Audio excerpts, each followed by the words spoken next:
Sí, bueno, pues muy buenos días a todas y a todos. Me da muchísimo gusto estar otra vez con ustedes.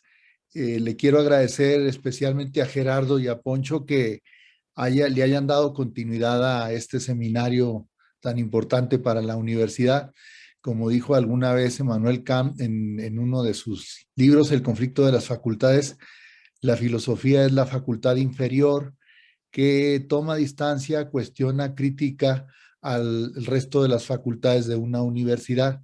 Entonces es muy importante que tengamos este seminario en la Ibero León, porque va de alguna manera sugiriendo, orientando lo que el resto de las facultades o departamentos deben de ir haciendo para lograr los objetivos propios de la universidad.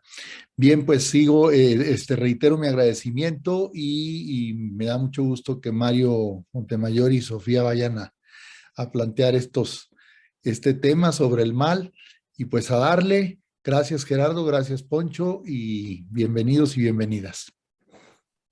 Gracias a ti, padre. Debemos también obviamente agradecerle a Lili, a Mónica, el espacio, todas las facilidades y la logística. Muchas gracias. Y le cedemos la palabra al padre Poncho, que nos dará unas palabras de bienvenida. Hola, ¿qué tal? Buenas tardes a todos y a todas. Me da mucho gusto poder encontrarme con ustedes a través de esta pantalla, aunque sea virtualmente. Ya tendremos oportunidad de que estos diálogos o este espacio de reflexión sea pues de una manera híbrida. Seguramente yo creo, esperemos que el próximo mes ya tengamos esa oportunidad de estar ahí en biblioteca y otros conectados a la distancia. Pues al igual que Javier, quiero agradecer a todos y a todas este espacio, el hecho de que lo hagan una realidad. Me parece que es fundamental para la Ibero tener pues un momento y un espacio de reflexión para fomentar el pensamiento crítico, para debatir temas de actualidad y para divulgar la filosofía. Yo creo que también sirve para eso, ¿no? Agradezco a Mario y a Sofía el hecho de que abran este semestre con este diálogo a propósito de sus reflexiones interdisciplinares sobre el problema del mal. Pues gusto de verles.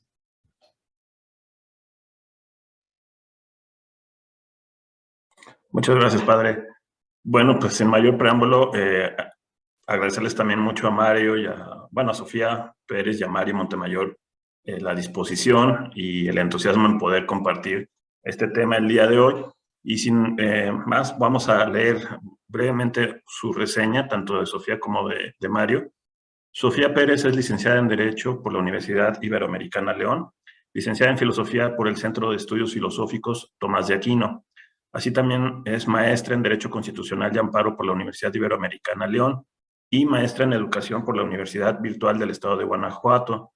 Es docente desde el año 2008 en diversas instituciones educativas, en asignaturas como Filosofía del Derecho, Derechos Humanos, Deontología Jurídica, entre otras. Ha publicado diversos artículos académicos como Los derechos humanos y realidad discursiva, Ética y los derechos humanos, entre otros. Dentro de la Universidad Iberoamericana León se desempeñó en apoyo a la investigación y como coordinadora de la maestría en Derecho Constitucional y Amparo. Por su parte, Mario Montemayor es académico del Centro de Formación Humanista de la Universidad Iberoamericana León. También es maestro en Filosofía y Ciencias Sociales por el Instituto Tecnológico de Estudios Superiores de Occidente, el ITESO, maestro en Investigación y Desarrollo de la Educación por la Universidad Iberoamericana Ciudad de México, ingeniero industrial y de sistemas por la Universidad de Monterrey. Trabajó en el Bachillerato Intercultural Asunción Ixtaltepec, BAI, en comunidades zapotecas en la Sierra Sur de Oaxaca. Asimismo, desarrolló proyectos comunitarios con personas purépechas que han migrado a la ciudad de Guadalajara en el equipo de apoyo a migrantes indígenas, EAMI, y ha colaborado en redes multinacionales entre comunidades otomíes y migrantes que residen en el Bronx, en Nueva York. Este último proceso en vinculación con la radio Guayacocotla, en Veracruz. Forma parte de la red indígena de la Compañía de Jesús en México. Pues muchísimas gracias, Sofía, Mario, y pues les cedemos la palabra y estamos aquí atentos y atentas. Pues gracias, Gerardo, y gracias a todos y a todas por estar presentes aquí. La exposición que hoy realizaremos Sofía y yo parte un poco, es un preámbulo de esta publicación del libro llamado El Diablo, editada por el ITESO, la Ibero, y haremos una presentación de algunas reflexiones filosóficas que se vienen realizando sobre el mal, en concreto un artículo publicado por Héctor Garza, que ha sido un maestro de algunos de nosotros, y él hace unas reflexiones en este texto. El texto es muy amplio, pero vamos a abordar un capítulo en concreto. Entonces, pues compartiremos pantalla y pues doy la palabra a mi compañera Sofía. Gracias, Mario. Pues buenas tardes y nuevamente muchísimas gracias por la invitación. Si hay algo que me gusta platicar es de filosofía, es un tema que siempre me ha gustado y justo el pretexto del texto me parece muy adecuado porque justo ayuda a tener un panorama general, es un recorrido hasta cierto punto histórico de cómo se ha abordado desde la filosofía esta concepción del mal y abonando sobre todo como a las cuestiones sociales que es muy notorio en todo el texto, ¿no? El mal como un hecho social, ¿no? Y que en este capítulo queda muy claro. Entonces, en este panorama histórico, a mí me gustaría iniciar arrancando desde las bases, ¿no? El texto lo maneja desde el contexto de Plotino, que es la siguiente diapositiva, Mario, si quieres para arrancarle una vez. Gracias. Aunque Plotino, ubicándolo históricamente, ya estamos en la época romana, ya en la época cristiana, pero a mí me parece bien importante sacar hilos para entender este contexto desde la época de los griegos, que creo que es fundamental, el origen de la filosofía.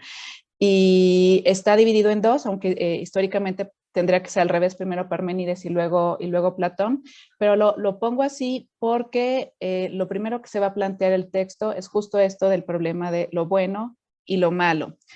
Y estos temas filosóficamente no se empezaron a abordar sino hasta Sócrates. Los presocráticos, justo, los filósofos de la naturaleza, su pregunta era más por el ser, ¿no? Que también ahondaré un poco ahí. Entonces, primero es ver de dónde surge este contexto de qué es lo malo, ¿no? Y les decía que en cuestiones históricas, pues la primera persona que empieza, el primer filósofo que empieza a preguntarse sobre el ser humano y su problemática, pues tenemos a Sócrates, ¿no? Y ahí íntimamente ligado con Platón. Con Platón ya genera un sistema mucho más claro de la filosofía y sobre todo de esta dualidad que también lo podemos rastrear desde los pitagóricos, ¿no? Pitágoras, él tenía esta claridad ya del cuerpo y del alma, ¿no? Ya lo tenía ahí. Platón estudió con pitagóricos, entonces él retoma estas figuras y las explota exponencialmente, ¿no? Y tenemos como la figura del mito de la caverna da mucha claridad sobre este asunto. Si recuerdan justo el mito de la caverna, tenemos que se maneja como niveles de conocimiento y aquí podríamos empezar a tener esta liga sobre socrática sobre que el conocimiento, tener conocimiento es lo bueno y la ignorancia nos lleva a tomar malas decisiones. Entonces, Platón en este mito de la caverna, si recuerdan esta figura que estaba el esclavo en lo más oscuro y sale hacia el sol, ¿no? Hacia la claridad. Entonces ahí justo es donde empieza a exponer que está lo bueno y lo malo y empieza a dividirlo también esta cuestión de cuerpo y alma, ¿no? Acuérdense que Platón es racional, son estas cuestiones que el alma es lo bueno y que va a llegar justo al topos Urano y que el cuerpo es la cárcel del alma y es lo que limita. Entonces esta dualidad empieza a estar ahí en donde justo se retoma por Plotino y por el maniqueísmo, ¿no? Lo bueno, lo malo, la oscuridad y la luz y que tenemos que tender como estas cuestiones muy, muy extremas. y ese es el recorrido que llega hasta Plotino. Digamos que Plotino, él ya conoce el cristianismo, Platón está todavía muy atrás de ese contexto, y Plotino ya tiene estas dos lecturas, la lectura histórica social, que es el surgimiento del cristianismo, y sus estudios filosóficos, ¿no? Él conoce, como romano, conoce a Platón y ve que la liga queda como muy clara, ¿no? Este concepto del topos urano, que va quedando como después esta cuestión del cielo y lo material, ¿no? Aquí donde estamos transitando, que venimos a purificarnos, que eso también es muy platónico, y que tendemos después a otro mejor lugar, ¿no? Una mejor promesa. Entonces, esa liga a mí siempre me ha parecido muy interesante porque tenemos a los griegos, tenemos a los pitagóricos, a Platón, y como Plotino es ese puente histórico del mundo griego, de la filosofía griega, la metafísica griega, después ya a los padres de la iglesia, ¿no? Que ya los padres de la iglesia ya lo abordan de manera ya totalmente religiosa, ¿no? Pero esa es la liga que me parece importante rescatar. Y por el otro lado, yéndonos más para atrás, tenemos a Parménides, porque en el texto, y eso está no solamente en este capítulo, sino en todos, es el origen del mal, ¿no? ¿Qué es eso? ¿Cómo puede haber un origen, ¿no? Una cosa es que seamos buenos y malos, pero otra cosa es concebir el mal, ¿no? Como un sujeto, que ese tema está bien interesante en todo el texto. Y ahí, cuando iba haciendo la lectura, justo mencionan así tal cual, el mal metafísico. Este concepto de mal metafísico y las características del ser y de no ser de Parménides hacen un clic muy evidente. Aquí recordemos que este texto es filosófico, entonces el origen del mal tiene justo estos tintes metafísicos, filosóficos y luego filosofía contemporánea y no religiosos. Entonces, para explicar justo dónde se encuentra el mal, había que entender qué es el ser. Y ahí les quedaba mucho más claro, por ejemplo, a Agustín de Hipona y después a Tomás de Aquino, que ya es época medieval, sobre todo Tomás de Aquino con Aristóteles, lo del ser es y el no ser no es. Una cosa pensándolo como en positivos y negativos. Parménides, presocrático, él empieza a hablar de algo que también Platón después retomará, de que el ser es aquello que es eterno, que es inmóvil, que no tiene principio, no tiene fin, y que por lo tanto lo es todo. Y el no ser no existe, como una cuestión de negatividad. Entonces, estas cuestiones metafísicas, filosóficas, que después les decía que pasaban por Platón y que luego son llevadas hasta ya una clarificación más clara con Aristóteles, con el primer motor, son tomadas como esos principios de que el ser tendría que ser eso bueno, bondadoso Dios, y el mal sería el no ser o la ausencia del ser. Entonces, esa explicación metafísica empezaba a dar ese fundamento acerca de lo bondadoso, el ser, y cuando no se encuentra este ser, la ausencia, es decir, ese espacio negativo del ser o el no ser, ese sería lo que se concibe como el mal metafísico. Y aquí también es entendernos que el ser es ese concepto trascendental metafísico y que nosotros como seres humanos somos creados, que tenemos un fin, tenemos un origen y somos cambiantes, ¿no? Entonces empiezan a abordar estas dos realidades desde el inicio y que se llevan, les digo, hasta las cuestiones medievales, que el libro justo no hace un abordaje como muy puntual sobre la época de la Edad Media. Menciona evidentemente a Tomás de Aquino y a San Agustín, porque lo que pasa en la época medieval, y si lo pensamos con Aristóteles queda como muy claro, son estas lecturas que Tomás de Aquino hará de Aristóteles, y a propósito habría que mencionarle, a partir del mundo árabe, ¿no? Entonces ya la lectura que se hacen de Aristóteles es una lectura con visiones religiosas, pero que el trasfondo metafísico o filosófico no es otra cosa que los griegos. Por eso siempre me ha parecido importante retomar esta cuestión de la historia. Y como lo mencionaba Mario, son muchos temas, entonces iremos un poquito rápido porque si no se nos va la vida en este tema. Mario, si me ayudas a la siguiente, por favor. Aquí voy a dar un salto tremendo. Mario nos ayudará después con el puente de la época de la razón, la modernidad. Y a mí me interesa dar un salto hasta el mundo contemporáneo. ¿Por qué? Porque la época griega, ¿no? Este platonismo, y después los romanos y los padres de la iglesia con Agustín y ya toda esta cuestión del cristianismo y la filosofía, pues van en esa corriente, después se vuelca completamente a la razón. Tenemos la época de la modernidad, que como época histórica del pensamiento humano, lo que le gusta abordar es el método científico como la vía para llegar a la razón, a lo correcto y por lo tanto a lo bueno y lo malo, ¿no? Entonces eso ya es una cuestión de la modernidad, pero a mí me gusta dar este salto porque ahora sí que es como mi formación social me llama mucho la cuestión de en la actualidad, un poco ya en la época contemporánea, ¿qué vamos a concebir como el mal?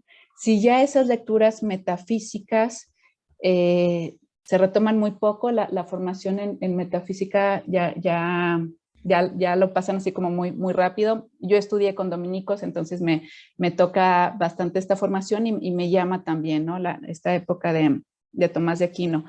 Pero este salto a decir, ¿y ahora dónde vamos a encontrar ese mal si ya no tenemos esta realidad, este ser metafísico, sino algo mucho más social?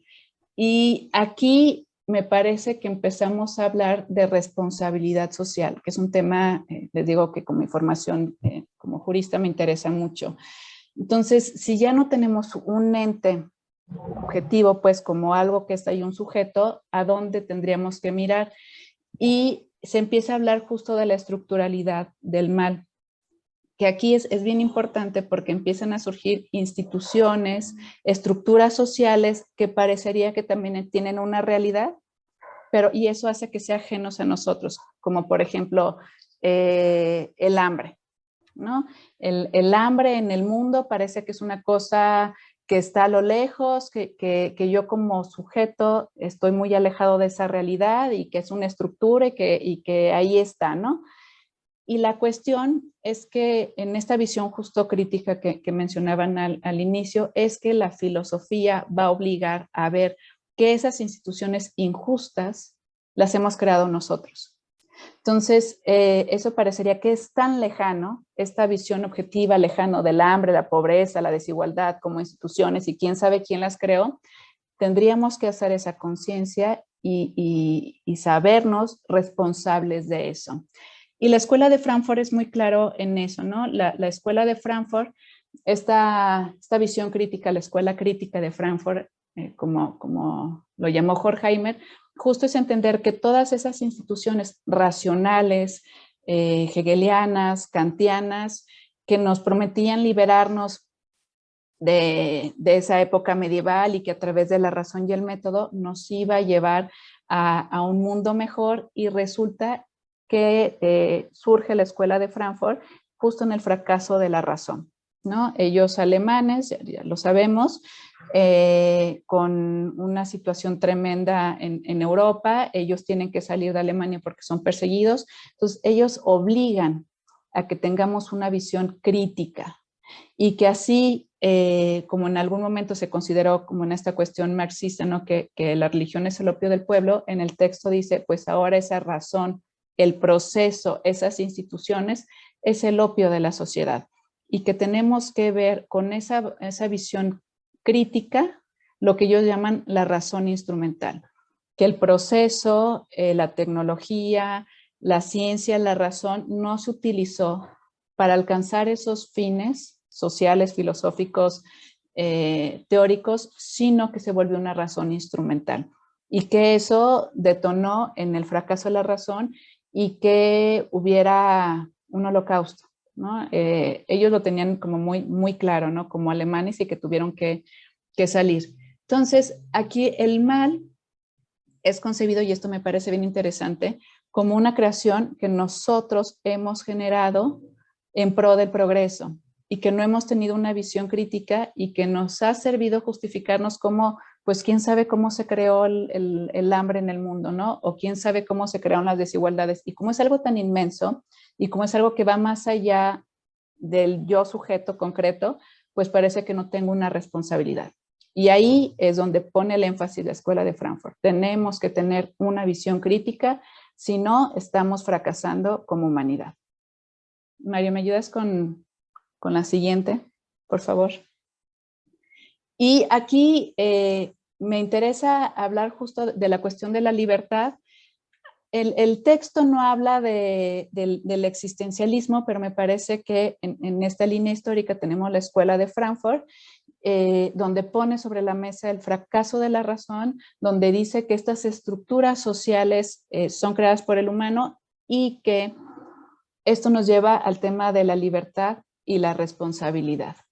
Entonces, primero es esto, ¿no? La praxis de la escuela crítica que apuesta por un cambio, que eso me ha encantado de la Escuela de Frankfurt, y pensemos en esta segunda generación de Habermas que buscan justo este cambio, ¿no? El buscar los métodos para tener una sociedad más democrática en la actualidad con Habermas.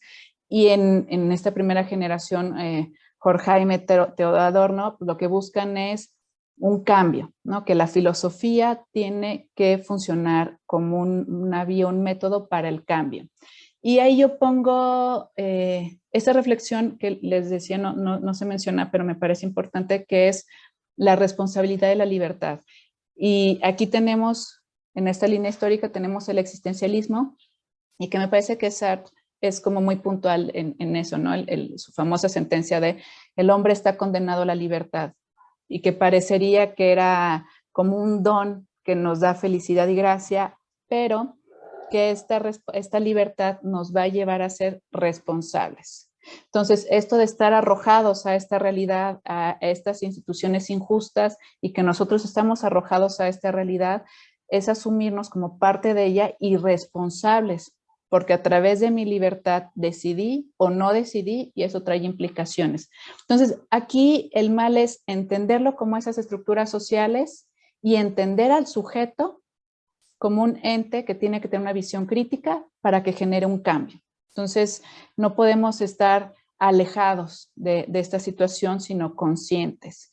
Y frente a esto se presenta como esta pregunta o este tema, que es así como poner sobre la mesa. Hemos tratado de tener visiones del paraíso o de una utopía como un mejor lugar, como que llegarán tiempos mejores o tiempos pasados fueron mejores, como dejando nuestra responsabilidad y dejando que eso quede a lo lejos, sin asumir que esto, y el texto lo maneja muy lindo, como una locura o un objetivo. Una locura en el sentido de que no me asumo como sujeto responsable de esa realidad social, y que queda ahí, ¿no? Ojalá que hubiera tiempos mejores, tiempo pasado fue mejor, ya habrá otros momentos, o no me va a tocar, como desasociarnos de esa realidad, o como lo pone la Escuela de Frankfurt como un objetivo a realizarse, ¿no? Este mundo, esta promesa de un paraíso o esta utopía, ¿no? Como algo que no tiene lugar literalmente, pero que tendríamos que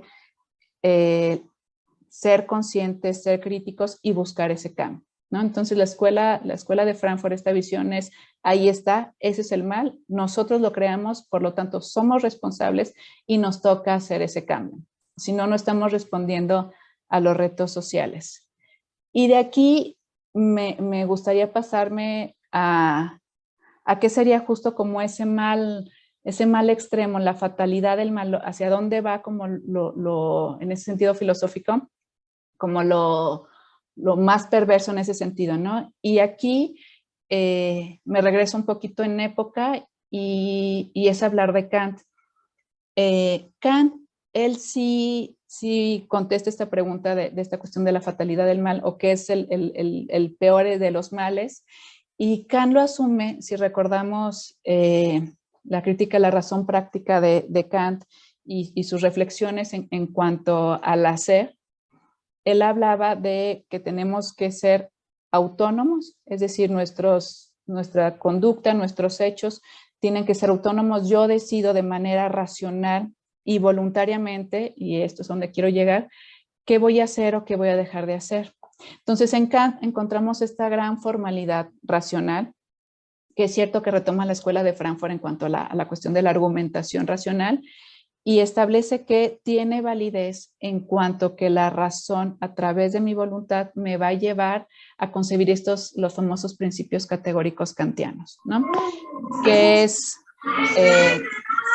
trata a las personas siempre como fines y no como medios. Ahorita no nos vamos a meter en la ética kantiana. Y la otra, ¿no? Actúa de tal manera que tus principios puedan ser principios considerados principios universales, como pura formalidad. Y Kant asume que esto lo podemos llegar a llevar a través de la voluntad, de esa libertad, y que eso sería lo correcto. Y que justo lo contrario o lo opuesto, la fatalidad, tiene que ver con el egoísmo. Tendría que ver con asumir que no sigo eso que racionalmente sé que es lo correcto, voy a negarlo, voy a seguir mi egoísmo, voy a negar esos principios y voy a tomar decisiones de manera libre, de forma egoísta. La conciencia y la voluntad es bien importante en Kant, ¿no? Entonces, la maldad existe cuando yo libremente decido alejarme de lo racional. Y aunándolo con la escuela de Frankfurt, me parecería como muy claro decir, en la actualidad la maldad existe en el ser humano porque libremente se aleja del bien común, de la justicia, del cambio social, y que tendríamos que asumir ese mal como algo que está ahí, que hemos creado, y que si nosotros decidimos libremente continuar con ese camino, abonamos al mal, y que el objetivo del ser humano, tomando la escuela de Frankfurt, sería más bien hacer conciencia de eso, asumirnos como parte de ese sistema, ser críticos y generar un cambio. Entonces, esta línea de la escuela de Frankfurt y que me lleva justo a Kant y decir que de manera libre la maldad la hacemos o de manera libre hacemos el bien, es asumirnos como sujetos responsables de este cambio social, que es a donde quisiera llevar mi reflexión. Y no me extiendo más porque luego le quito tiempo a Mario. Adelante, Mario, muchas gracias.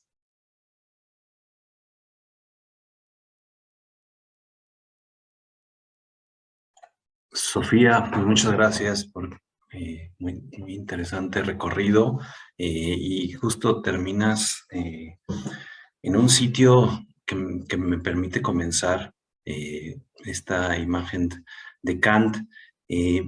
Y Kant, digamos, como punto de partida en un quiebre epocal, un quiebre de cómo se concibe la humanidad con sus dos grandes obras, Crítica de la razón pura, Crítica de la razón práctica, y están respondiendo a tres preguntas fundamentales que Kant se está haciendo. Kant se pregunta primeramente ¿qué puedo conocer? ¿Qué me es posible como ser humano conocer? ¿Está a mi alcance?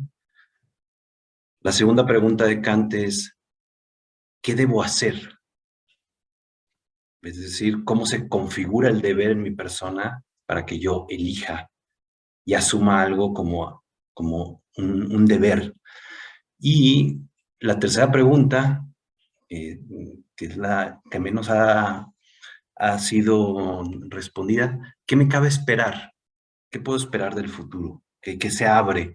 Hay una posición ahí. Y justamente esta concepción del mal que comentaba Sofía como un ente, un ser, una energía que estaba allá, en la modernidad, en el comienzo de la modernidad, el quiebre, que es la ilustración, justa el mal recae en el ser humano y se revela en el horizonte de su libertad. El mal entendido en las posibilidades que los seres humanos tenemos de elegir una u otra opción. En el mal como como una relacionalidad entre lo humano. Fuera de lo humano, desde esta visión, no hay mal. Fuera de la sociedad, no hay mal. El mal está concebido entretejido en relaciones humanas. Este texto pone dos posiciones que se asumieron en la modernidad, así a grosso modo las cita. Una de ellas a Rousseau, el paso del hombre natural al hombre social, y en ese paso del hombre natural como el que está arrojado, en palabras de Heidegger, el hombre arrojado al mundo, que a partir del aprendizaje y la interacción social llega a ser el hombre social, y es ahí donde aprende, digamos, como las mañas, los trucos para satisfacer sus intereses, pero había un nacimiento primero que era bondadoso, bueno. Marx asocia esta estructura social como en la propiedad privada, como el origen del mal, es decir, en el inicio donde nos comenzamos a apropiar de lo que estaba ahí en la realidad arrojado, y hubo alguien que en algún momento dijo, esto me pertenece, esto es mío. Por lo tanto, yo desarrollo mecanismos para defender lo que es mío. En la crítica de Marx está puesta en la propiedad privada como el origen del mal. En Freud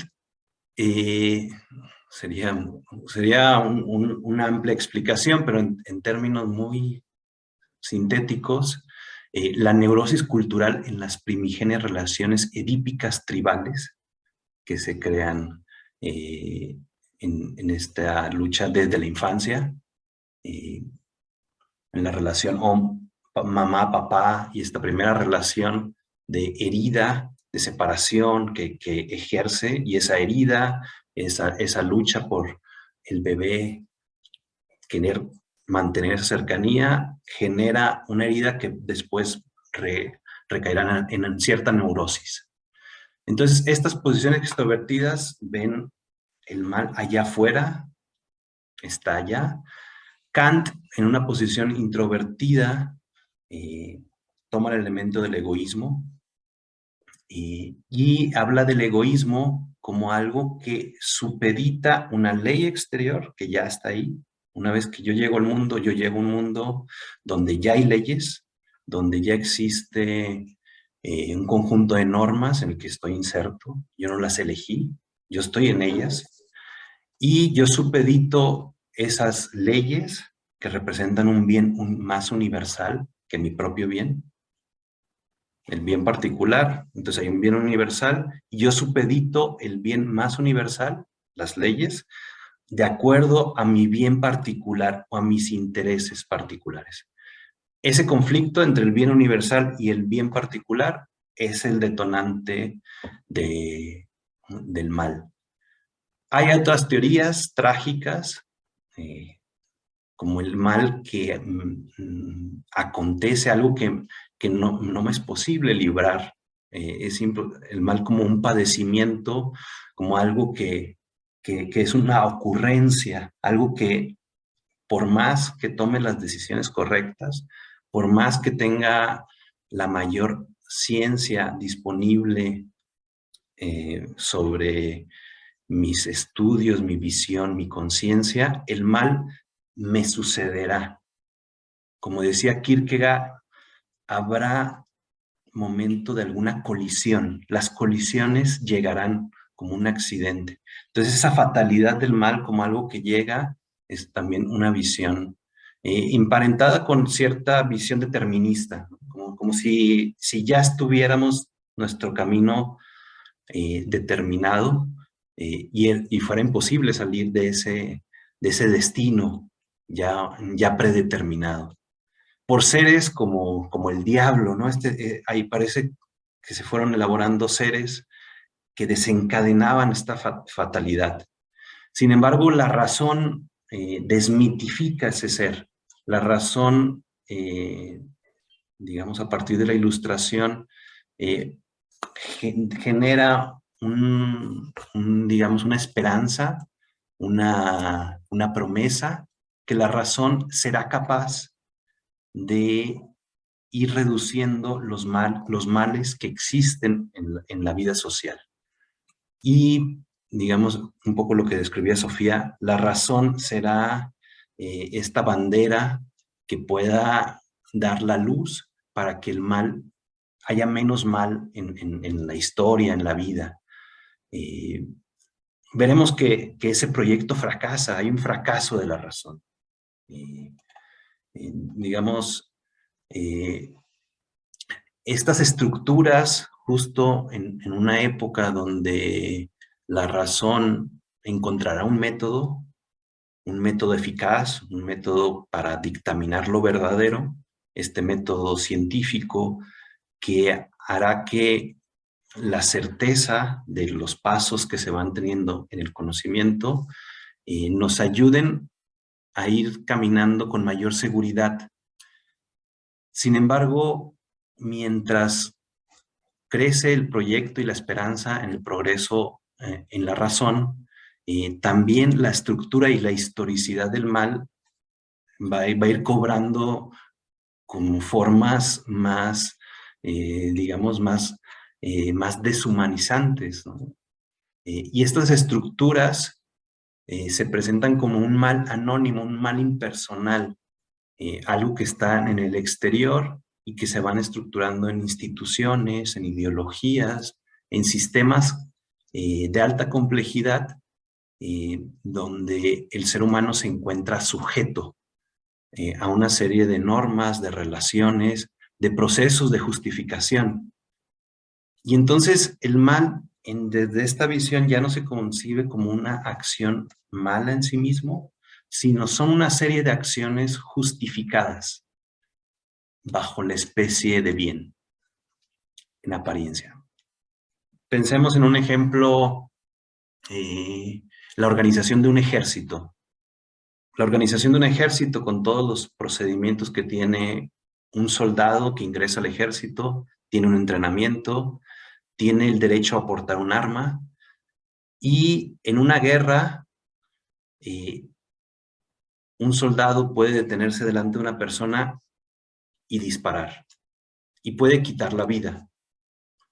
Una persona con un arma, donde hay una ley, donde hay un mecanismo que posibilita que la persona haga ejercicio de la violencia, como tantas veces lo hemos visto. Entonces, esa serie de acciones que están justificadas racionalmente, ese ejército que representa un Estado, que tiene una soberanía, está interconectado en un flujo de procedimientos que legitiman esta acción.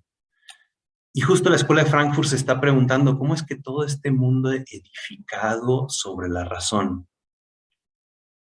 y sobre la libertad ha terminado produciendo más sin razón y menos libertad. La Escuela de Frankfurt está haciendo una crítica fuerte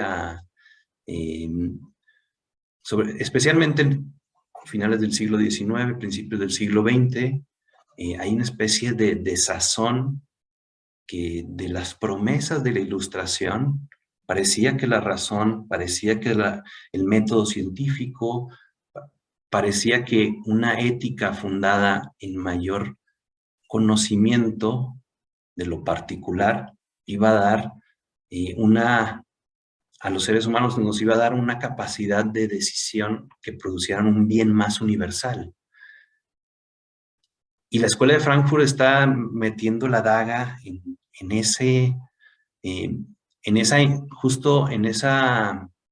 cómo se ha revertido, digámoslo así, lo que la razón había producido. Y Héctor Garza se pregunta en este artículo, el ser humano que es creador de cultura, pero es modelado por la cultura, ¿debe acaso explicar el mal? Es decir, ¿la capacidad de explicación del mal le ayuda al ser humano a luchar contra él? o más bien la praxis, es la praxis, la práctica de algo bueno, lo que ayuda a tener una vivencia de sociedades donde el bien se haga presente, no porque se puede conocer, sino porque se puede experimentar. Entonces cambia la categoría de lo conocible, lo explicable, digamos, en los aparatos discursivos de la modernidad, que era la razón que va explicando el procedimiento, cómo funciona el bien, qué es lo que conviene, que pone reglas, que postula, a la vivencia de la experiencia como algo que tiene esta franja inexplicable, como algo que no puede ser conocible y que apela a lo que puede ser vivido. Es esa distancia que Kant procuró mantener en su crítica de la razón práctica sobre la libertad. Digamos, como el misterio de la libertad como algo que no puede ser conocido, pero algo que se está viviendo, que se vive sobre la marcha. Entonces nos queda esta pregunta de si es posible librar el mal como autoría, no como algo que ocurra afuera, sino como algo que nosotros producimos, como algo que nosotros somos autores, realizadores. Y una segunda pregunta, ¿existe este estadio de conciencia donde la fuerza de la voluntad libre la posibilidad de generar el mal? Es decir, ¿será la mera conciencia lo que nos ayude a librar esta posibilidad de generar el mal? Si hay alguna manera en que el darnos cuenta del mal que emana de nuestras acciones, podamos, digamos, romper ese ciclo donde el mal queda afuera de nosotros. Y es justo esta tensión que se está viendo entre la comprensión y la praxis, la comprensión de la estructura del mal, pero la comprensión de lo humano también, el ser humano como seres interconectados y viviendo en la relación con este misterio del mal. Y finalmente termina el artículo hablando de este límite humano, trayendo un concepto del filósofo francés Paul Ricoeur, que habla de la labilidad. Paul Ricoeur la labilidad la menciona como una posición inestable, una posición resbaladiza que consiste en ser más grande y más pequeño que el propio yo.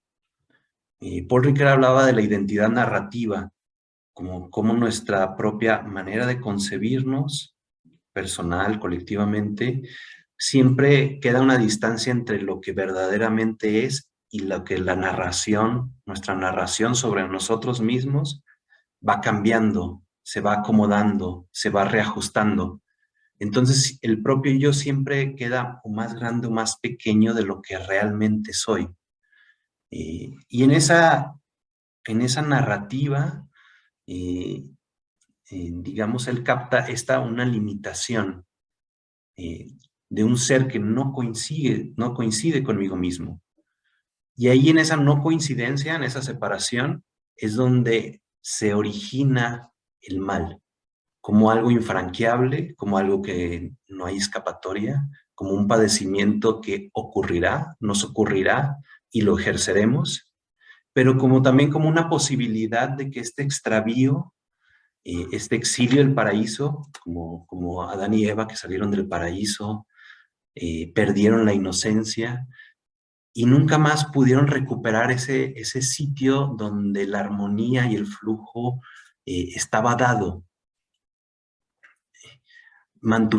Se ha mantenido esta distancia originaria que nos hace caer en la conciencia y en la responsabilidad de que el mal nos habita en cada uno de nosotros y en que hay también un camino abierto a siempre tener la posibilidad a acercarnos con nosotros mismos y con nuestra sociedad de otra manera, que no hay una estructura que determine, que condicione finalmente, sino que todos los condicionamientos sociales, psicoafectivos, históricos, siempre tienen una posibilidad de ser reajustados en un nuevo horizonte de relaciones intersubjetivas que van creando, van regenerando.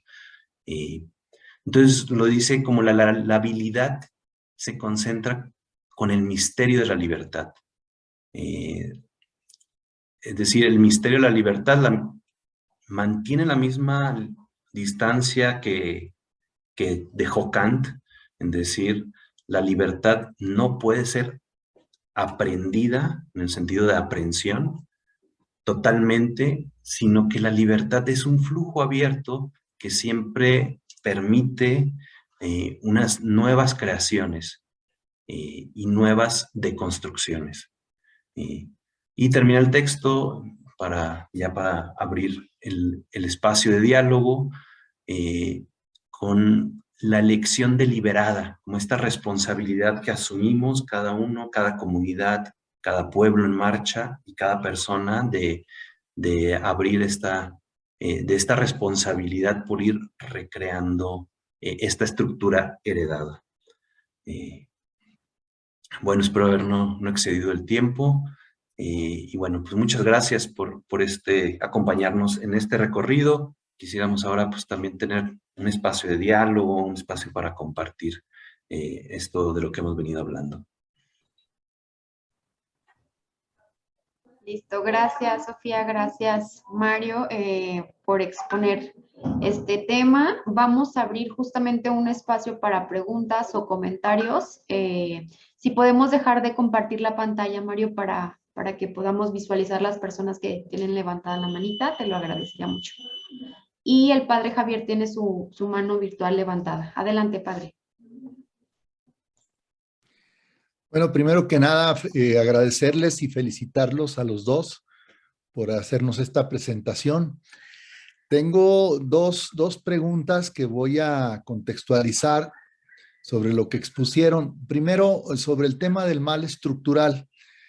Solemos decir que hay un mal de tipo personal, individual, luego el mal estructural e incluso se habla del mal histórico.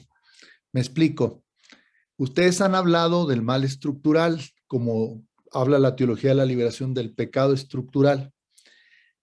La primera pregunta tiene que ver con el asunto de la libertad. ¿Cómo se salva la libertad en lo que se conoce como mal estructural o pecado estructural, dado que las estructuras son instituciones que no necesariamente implican la libertad en directo? A lo mejor indirectamente. Me gustaría que abundaran sobre el tema de la libertad y el mal estructural.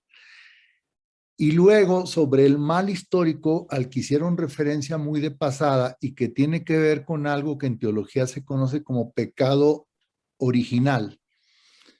El mal histórico, ese mal histórico que es esa carga cultural y genética que refluye en el presente en nosotros de una manera obviamente destructiva, porque estamos hablando del mal.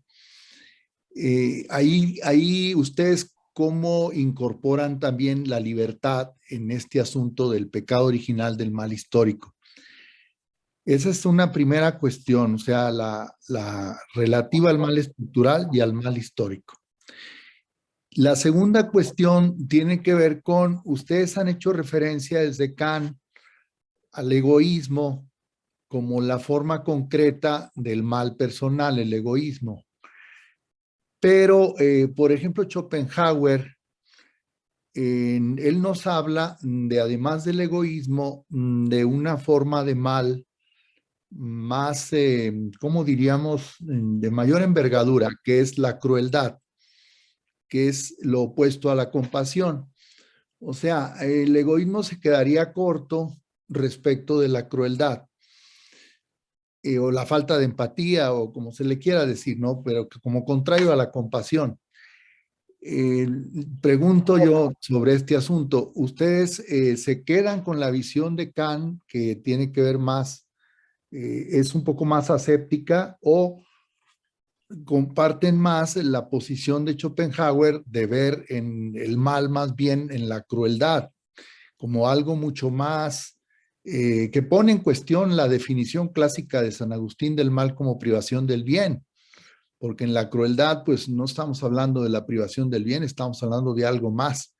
En fin, lo dejo también como, más que pregunta, para que comenten el asunto.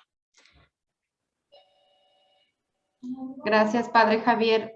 Sofía, Mario, ¿quieren agregar algo a las preguntas o aportaciones que hizo el Padre Javier? Yo primero, gracias, Padre, que levanta la mano y me pongo nerviosa. Ahora me toca estar de este lado. pero ahí va. Luego ya le tocará a Mario sacarme de la atolladera si entro ahí. La primera parte que tiene que ver con esta, justo la estructura y la relación con la libertad, a mí me parece que el contexto en el que se encuentra, o sea, la Segunda Guerra Mundial y el contexto histórico es bien fatalista, ¿no? Un poco como decir, la razón fracasó y ahora no nos queda nada. El camino al que hemos llevado, ya pensando en la actualidad, ha sido la posmodernidad, ¿no? Irnos justo más allá de lo racional de la modernidad, ahora al discurso diverso y dejar los discursos unitarios. Yo pensando en esto, y un poco como estas preguntas de si lo múltiple o lo uno, ¿no? Así como el discurso racional o los discursos múltiples de la actualidad, en donde nos encontramos con nuestra libertad, así como arrojados, justo esto que decíamos, y dónde queda la libertad de la voluntad. Me parece que la visión crítica por la que está pasando la filosofía, que no solamente es esta visión de racionalizar, sino racionalizar para cambiar, nos ponen una responsabilidad no gigantesca, así como voy a solucionar yo a través de una tesis doctoral el hambre, pero sí desde lo individual hacer una visión que estas estructuras sociales es el mal, que yo estoy ahí y que puedo de manera libre y voluntaria continuarlas o buscar cuestiones alternativas desde lo racional. Entonces, justo estos discursos, no quisiera ver como hermenéutica analógica, pues, pero esto de lo múltiple o lo uno, sino más bien una visión crítica desde mi capacidad humana, o sea, me asumo como responsable y desde esta responsabilidad busco ser conciencia y busco un cambio social, ya implica que tenga yo la capacidad de un hacer mejor. Y este hacer mejor es alejarme como de la maldad, ¿no? Y en esta cuestión histórica me parece que va como por ahí, ¿no? De hacia dónde nos dirigimos. Y a mí me gustaría apostarle, de hecho en filosofía del derecho lo digo con mis estudiantes, ¿no? La cuestión de la conciencia y buscar, no en esta visión como utópica, sino una visión racional del qué hacer para un hacer mejor, ¿no? Y que la filosofía da esta visión como muy, muy clara. Y sobre la segunda, sobre la crueldad, Kant, justo como esta visión que se queda en lo racional, en lo formal, ¿no? En sus principios categóricos, justo ha sido la crítica que se le hace a él, ¿no? Que se quedó como corto, le falta como el siguiente paso. Y por eso yo de repente daba este salto a Sartre, pero me parece que esto, el que yo conscientemente hago, no solamente me alejo, sino hago algo cruel y que lo hago por voluntad, sí va más allá a esta visión socrática que piensa la bondad humana, ¿no? De hice el mal porque no conozco el bien, sino soy consciente, sé cuáles son las repercusiones y aún así lo hago. Y me parece que esta también es una realidad humana y social, y que ahí justo esta visión crítica ayudaría a asumir esas consecuencias de la acción. No sé, doctor, si por ahí más o menos aboné o no. Gracias, Sofía. Sí, yo digo, para continuar con él, se me hacen muy interesantes, Javier, pues muchos saludos, muchas gracias por gusto verte, y muy interesante, pues esto que menciona sobre las estructuras, ¿no? Y también el pecado histórico.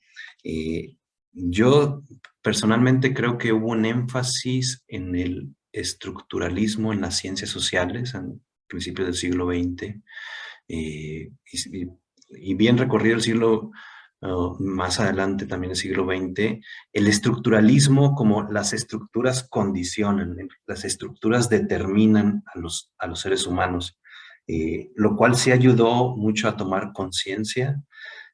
Sin embargo, sí creo que, y apelando a tu pregunta sobre la libertad, no determinan, digamos, no clausuran. Esa no clausura, esa no clausurar al ser humano, es decir, toda mi historia, mis heridas personales, las instituciones en las que he crecido, mi cultura, ha venido condicionándome y haciéndome ciertas predisposiciones a lo que quiero, lo que deseo, a lo que creo que es bueno o malo.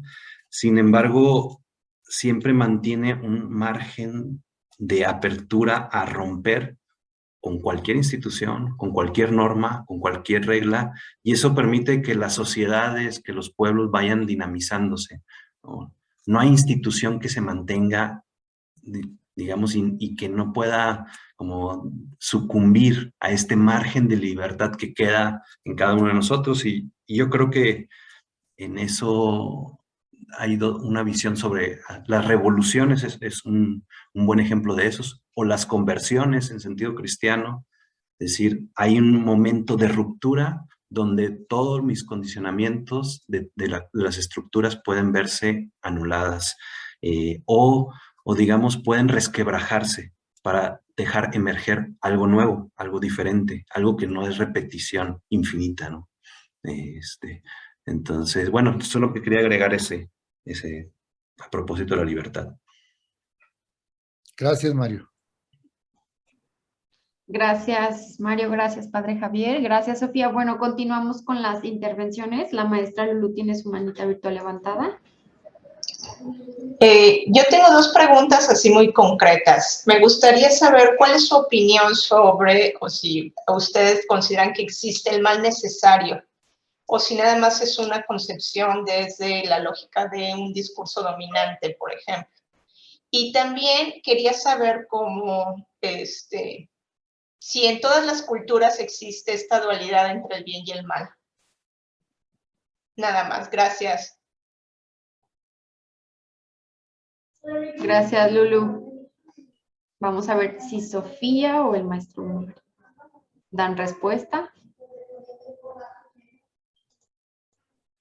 Mario, te quedaste calladito. ¿Me va luego a ti o vas? Pues si quieres comento algo. A propósito de esto del mal necesario, yo creo que también pueden ser entendido como digamos, un bien menor,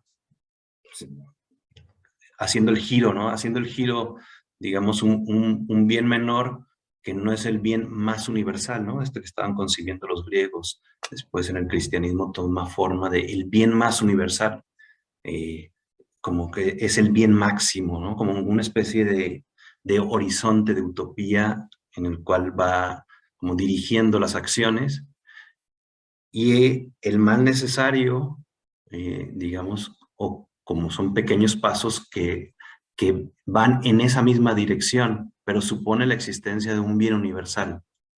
Como que hay un bien más universal mayor que es necesario ser padecido, hacer, dejar de hacer para llegar a eso otro. Y eso otro es lo que está movilizando. A lo mejor ahí tendrá un poco que ver con la alteridad que veremos más adelante. Ese otro que es un bien que traspasa esto que coloquialmente, como decías, le decimos mal necesario, ¿no?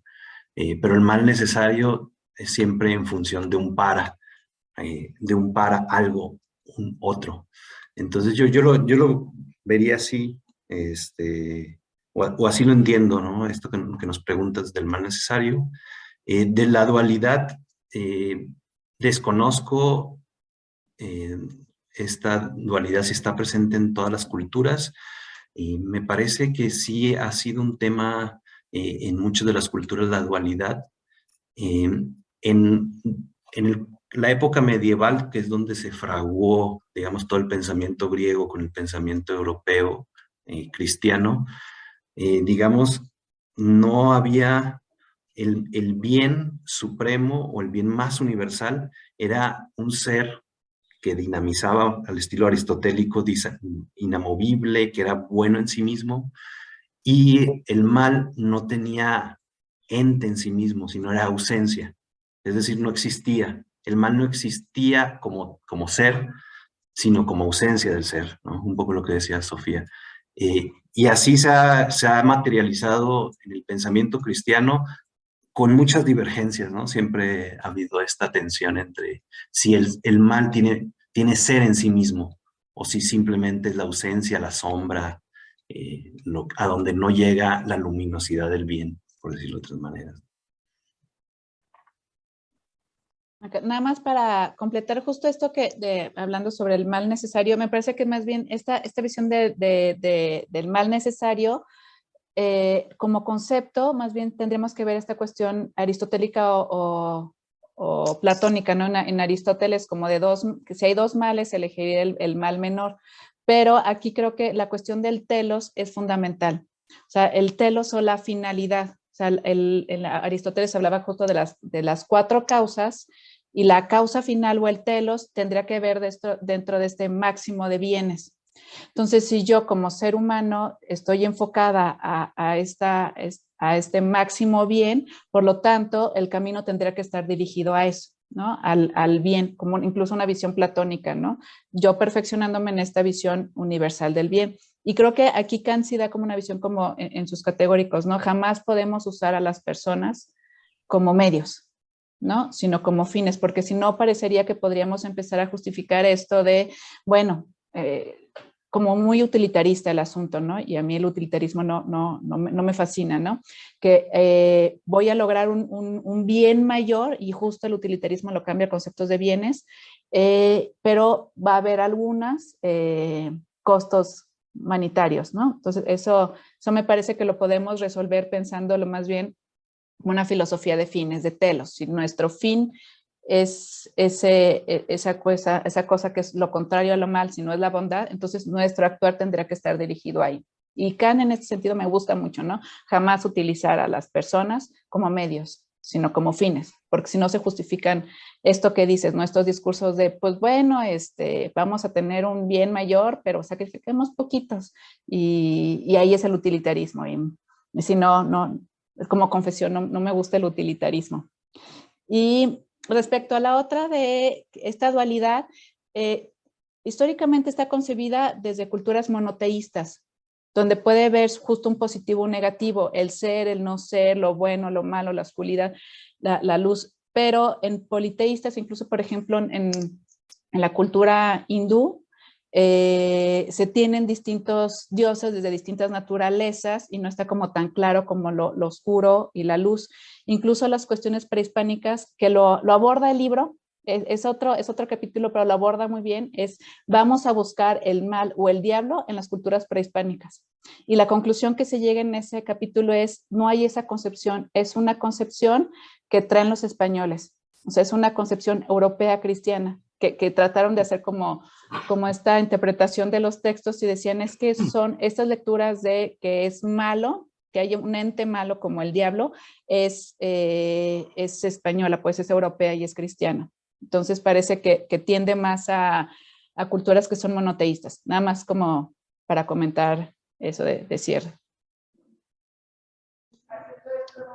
Gracias, Lulu. Espero y hayan resuelto tus dudas. Gerardo, tienes tu manita virtual levantada. Gracias, Lili. Pues rápidamente agradecerles mucho la presentación. Me parece que es un recorrido sugerente en cuanto a esta evolución, ¿no?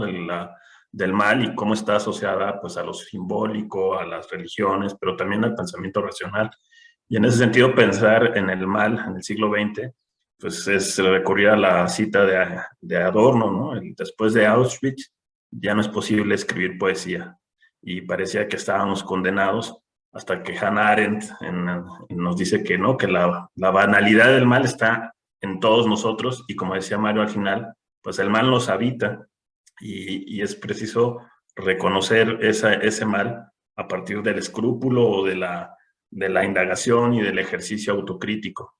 Con esto que también decía Sofía, ¿no? Con esta claridad de la autonomía en contraposición a la heteronomía, es decir, aquello que nos afecta, que es externo, pero de lo que no podemos dar cuenta y de lo que sí podemos dar cuenta es desde nuestra autonomía, de nuestras decisiones. Entonces, me parece muy sugerente su exposición.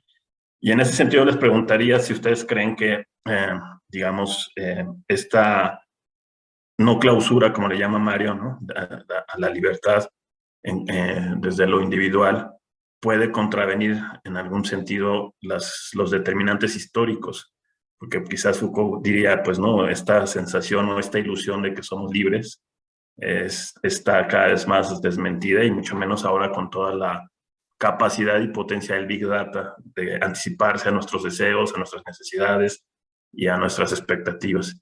¿Ustedes creen que es posible?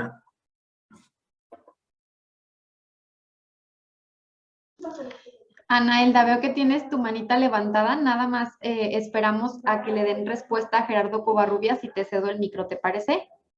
Sí. Gracias. Sofía, Mario. De lo que Gerardo planteó también. Adelante, Anaelda, para darle continuidad y ya respondemos a lo. Mis queridos amigos filósofos, primero les quiero dar las gracias por la iluminación.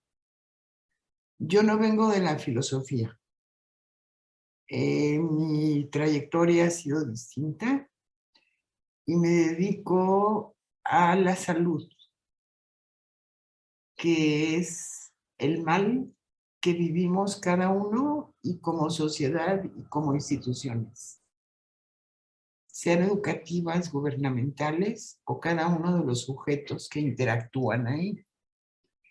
Entonces la filosofía me ilumina para reflexionar en mi propio trabajo.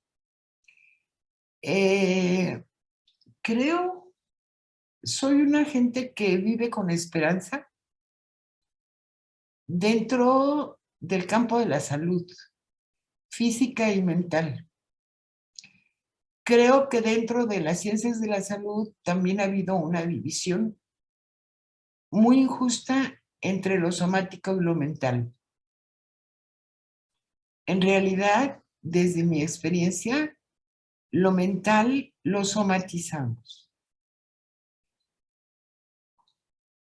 Que lo estoy viendo más claro en estos tiempos de donde el mal y el diablo se nos está apareciendo. En nosotros mismos y en las sociedades. Entonces, creo que siempre vamos a tener limitaciones ante el diablo, porque está en todos lados, como ustedes lo han mencionado. En las instituciones, llámense gubernamentales,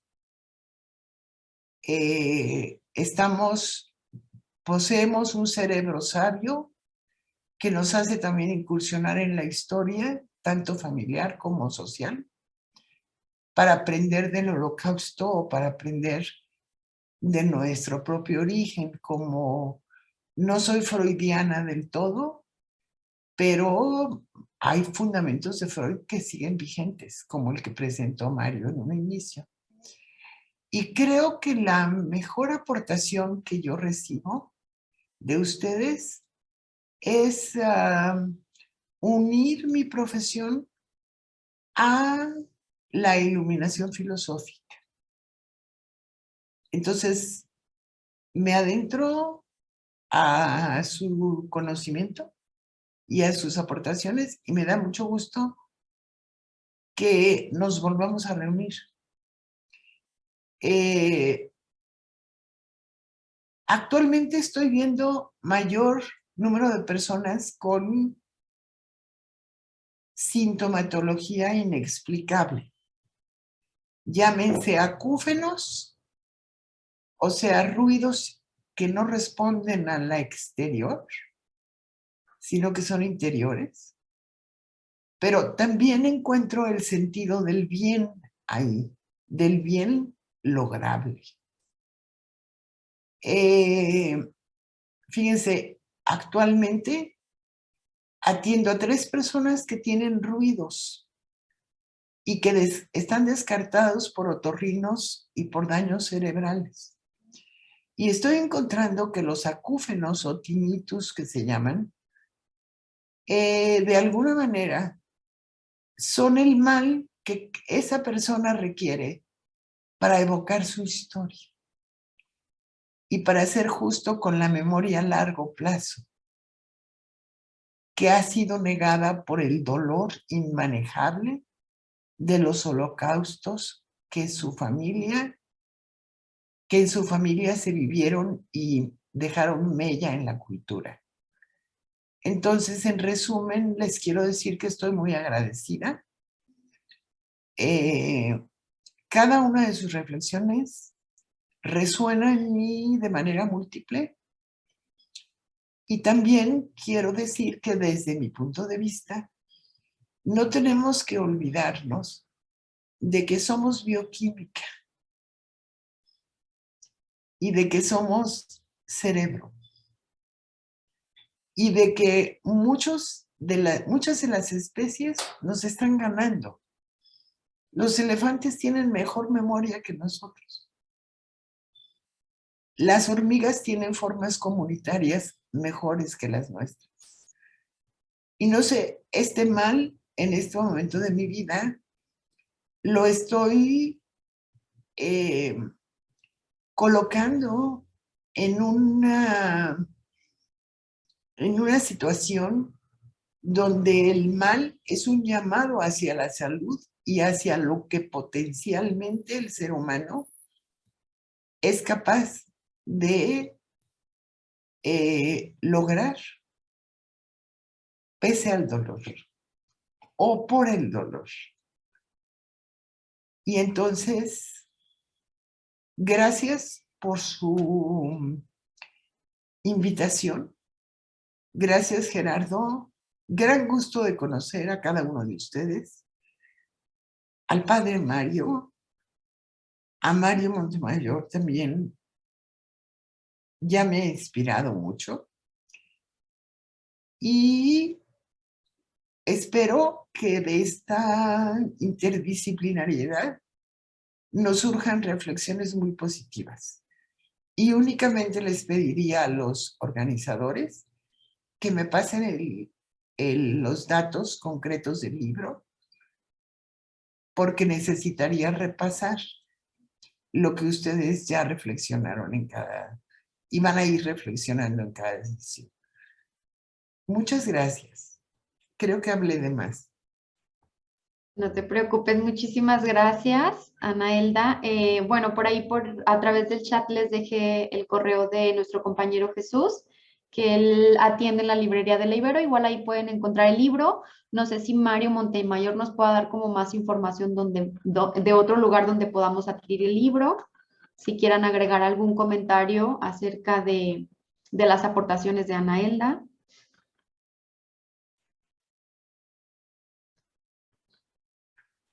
Ya les puse el título y el autor y dónde está editado, y si efectivamente ahí Chuy puede favorecer el acercamiento al título. Gracias. Sí, Hay pues, palabras que les he escuchado que tienen una dimensión muy profunda en la vivencia cotidiana.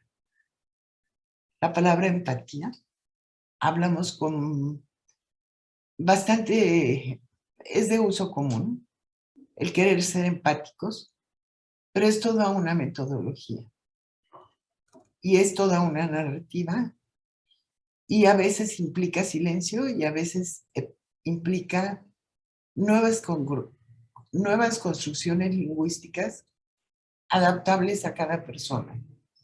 Entonces estoy sumamente entusiasmada. Gracias. Adelante, Mario. sí, pues gracias por tus comentarios, Anaelda, y también por la pregunta que lanzaba Gerardo. Yo creo que el tema de la salud mental es un tema que, por ejemplo, Michel Foucault se adentró con nitidez a hacer una genealogía sobre cómo se fueron captando, catalogando estas enfermedades mentales en el Renacimiento. Mario. En el Renacimiento. Estigmatizando. Sí, y digamos que había una manera también desde la antigüedad, se hablaba de los poseídos, los que tenían una posesión. Posesos. Sí. Y entonces yo creo que lo que también pregunta Gerardo sobre cómo la libertad puede ser, me parece que a mí la libertad es el tema central en reflexiones interdisciplinarias sobre el mal, porque institucionalmente se van creando ciertas como narrativas sobre fenómenos que tienen que ver con el cuerpo, con nuestros discursos, que tienen que ver con nuestras vivencias, las experiencias que se tienen, pero el ser humano, y eso queda siempre, hay como un margen donde hay una apertura que puede posibilitar novedad, es decir, que deja para algo diferente.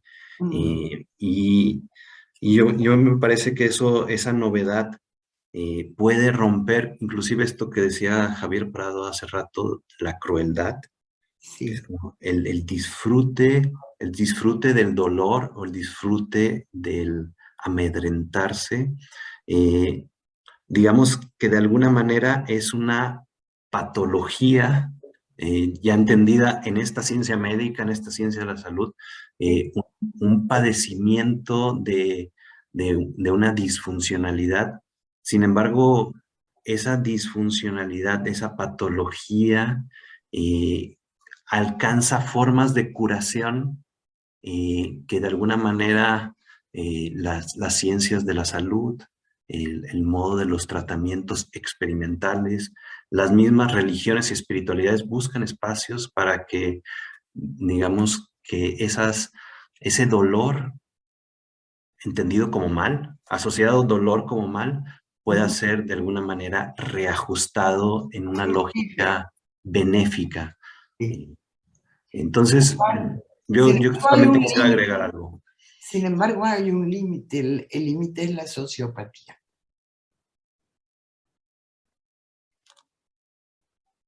Los sociópatas, aquí en este grupo, no vendría un sociópata, porque no aprendió a reflexionar. Y eso lo podemos ver en algunos gobernantes o en la historia, en Hitler, en Mussolini. Hay tiranía. O sea que las ciencias también tienen su propio mal, su propio diablo, porque no alcanzamos a llegarles a ciertos perfiles y si nos acercamos con empatía tampoco funciona, porque no toleran el afecto ni la comprensión. Pero bueno, tenemos mucho tiempo y muchas gracias. Gracias. Sofía, ¿quieres agregar algún comentario, alguna aportación? Sí, gracias, Lili. Ana Elda, un placer escucharte. No te conocía, pero mucho gusto. Mucho gusto. Mujer, me has iluminado mucho. Gracias, gracias. Y justo quiero retomar esto último que decías, donde está el límite de la ciencia, para enfocarlo con la pregunta que hacía Gerardo, ¿no? O sea, hay lugares límite donde no alcanzamos y están, ¿no? Y ahí están y no podemos cambiarlo.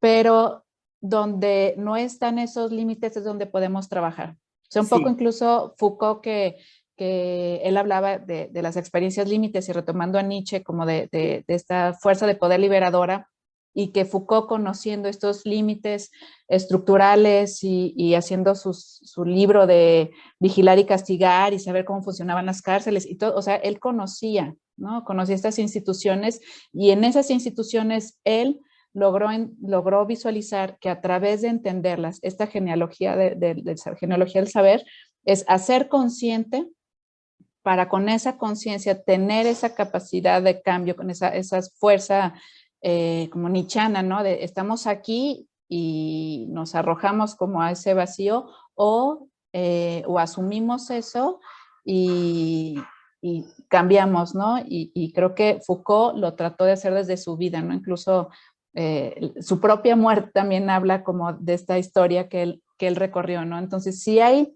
lugares límites donde no nos alcanza, creo que ninguna fuerza, ¿no? Que ahí está y son reales. Pero en esos espacios donde sí podemos entrarle a la reflexión, a la visión crítica, a la empatía, ahí es donde tenemos que poner justo estas fuerzas de transformación, ¿no? Totalmente de acuerdo. Mucho gusto. Mucho gusto. Entonces, nada más como retomar estos dos puntos comentabas y con lo que comentaba Gerardo. Sí, a lo mejor Muchas gracias. es parte de lo humano lo que tú estás diciendo. Es saber nuestros límites. Gracias, Ana Hilda. Gracias, Sofía. Gerardo, ¿quieres agregar algo ya para ir cerrando? No, pues agradecer muchísimo a ustedes, a Mónica, a Lili, a Mario, a Sofía, a padre Javier, al padre Luis Alfonso, pues la oportunidad de seguir dialogando. Tenemos un próximo diálogo el próximo martes, el segundo martes de cada mes. Nos acompañará el padre Luis Alfonso González con el tema alteridad y globalización. Y también comentarles que a partir de este diálogo se dará constancia por la asistencia a este seminario, por lo que también si están interesados, pues se pueden acercar con Lili para obtener mayores informes. Y pues eso, pues buenas tardes, muchas gracias, mucho gusto y nos vemos pronto. Hasta luego. Gracias, Gerardo. Gracias. Gracias a todos. Gracias, Muy interesante, ¿eh? Muchas gracias. Gracias.